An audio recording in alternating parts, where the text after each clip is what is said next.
Lalo pang lumakas ang bagyong Marce habang patuloy na nagbabanta sa Hilagang Luzon.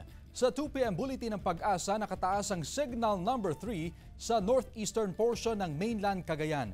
Signal number 2 naman sa Batanes, natitirang bahagi ng Cagayan kasama na ang Babuyan Islands.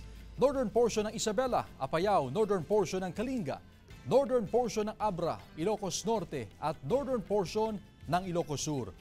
Signal number 1 naman sa natitirang bahagi ng Ilocos Sur, La Union, northwestern portion ng Pangasinan, natitirang bahagi ng Abra, natitirang bahagi ng Kalinga, Mountain Province, Ifugao, Benguet, natitirang bahagi ng Isabela, Quirino, Nueva Vizcaya at northern portion ng Aurora.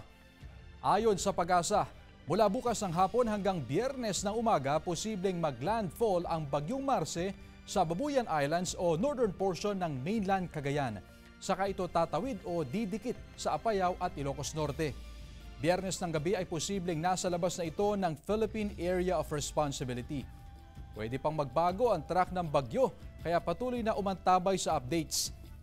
Base naman sa datos ng Metro Weather, may tsansa na ulan sa Ilocos Provinces, Apayao, Cagayan, Kalinga, Isabela, Quirino, La Union, Benguet, Zambales, Bataan, Pangasinan, Pampanga, Bulacan, Nueva Ecija, Aurora, Batanes at Babuyan Islands.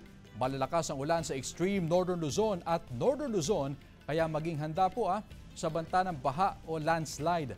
May tsansa rin na ulan sa iba pang bahagi ng bansa.